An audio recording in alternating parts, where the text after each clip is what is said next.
Hello বন্ধুরা, জ্ঞানজ্যোতি coaching সেন্টারের পক্ষ থেকে তোমাদের সকলকে জানাই আরো একবার স্বাগত। তো আজকে আমি তোমাদের সঙ্গে যে টপিকটি নিয়ে আলোচনা করব সেটি হচ্ছে হরপ্পা সভ্যতার ঘরবাড়ি। তো আলোচনায় যাওয়ার আগে তোমাদেরকে একটা ছোট্ট ইনফরমেশন দিতে চাই।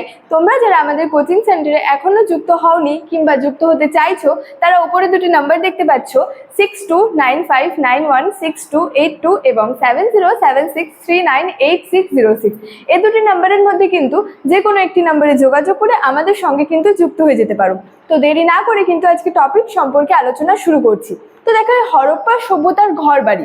তো হরপ্পা সভ্যতার হচ্ছে বিভিন্ন অঞ্চলে হচ্ছে এই যে ঘর বাড়ি বা বাড়ি ঘর যাই বলো না কেন, এই যে বাড়ি ঘরগুলি তৈরির ক্ষেত্রে কিন্তু ইটের ব্যবহার লক্ষ্য করা গিয়েছিল। এবং বলা হয়েছে যে এই যে ইটের ব্যবহার যে লক্ষ্য করা গিয়েছিল এবং বলা হয়েছে যে সেই হচ্ছে পথের দুধারে আর কি যে সারিবদ্ধভাবে কিন্তু এই বাড়িগুলি ছিল। এবং এখানে যে বললাম বাড়িঘর তৈরির ক্ষেত্রে যে ইটের ব্যবহার লক্ষ্য করা যায়, তো হরপ্পা সভ্যতায় হচ্ছে দু ধরনের ইট ব্যবহৃত হতো। একটি হচ্ছে রোদে পোড়ানো ইট এবং একটি হচ্ছে আগুনে পোড়ানো ইট। এই সাধারণত কিন্তু এই দু ধরনের ইট হচ্ছে হরপ্পা সভ্যতায় ব্যবহৃত হতো। এবং বলা হয়েছে যে বাড়িঘরগুলি তৈরির ক্ষেত্রে যে ইটগুলি ব্যবহৃত হতো সেই ইটগুলির কিন্তু মাপ একই রকমের ছিল। অর্থাৎ যে হরপ্পা সভ্যতায় বাড়িঘর তৈরিতে যে ইটগুলি ব্যবহৃত হতো সেই ইটগুলির কিন্তু মাপ একই রকমের ছিল। অর্থাৎ একই রকমের ইট কিন্তু বাড়িঘরগুলি তৈরিতে ব্যবহৃত হতো। এবং যদি সেখানে হচ্ছে বাড়িঘরগুলির কথা যদি বলি, সেখানের বাড়িঘরগুলি হচ্ছে একতলা, দোতলা, এমনকি হচ্ছে তিনতলা বাড়িরও কিন্তু অস্তিত্ব দেখা গেছে। এই যে একতলা, দোতলা, তিনতলা বাড়ির অস্তিত্ব দেখা যাচ্ছে, এর পাশাপাশি কিন্তু ছোট এবং হচ্ছে মাঝারির বাড়িগুলিরও কিন্তু খোঁজ পাওয়া গেছে। অর্থাৎ ছোট এবং হচ্ছে মাঝারি বাড়িগুলির কথাও কিন্তু অস্তিত্ব আর কি পাওয়া গেছে।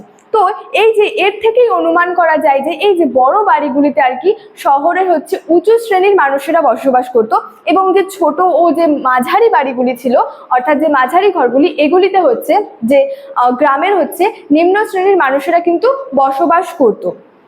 তো এই যে তাদের এই যে বাড়িঘর, এগুলি থেকেই বোঝা যায় যে এগুলি থেকে অর্থাৎ প্রমাণ পাওয়া যায় যে এই সিন্ধু সভ্যতায় আর কি শ্রেণী বৈষম্য ছিল।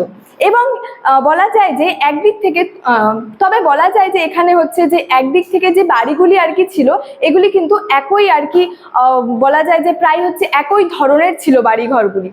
তো এখানে হচ্ছে প্রায় প্রত্যেকটি বাড়িতে হচ্ছে ছিল হচ্ছে উঠান ছিল, তারপরে হচ্ছে যে স্নানাগার ছিল, নিজস্ব হচ্ছে কূপ ছিল, এবং হচ্ছে জল নিকাশি ব্যবস্থা বা বলা যায় যে উন্নত মানের যে পয়ঃপ্রণালী যে ব্যবস্থা ছিল।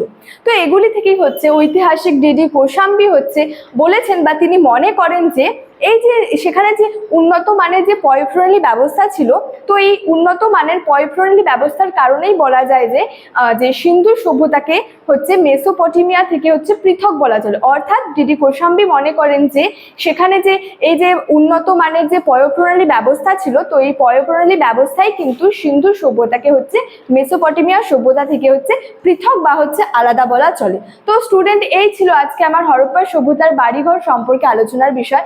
ভিডিওটি ভালো লাগলে লাইক, কমেন্ট এবং বন্ধুদের সঙ্গে শেয়ার করে দিও। দেখা হচ্ছে তোমাদের সঙ্গে পরবর্তী ভিডিওতে। Thank you so much. Thanks for watching.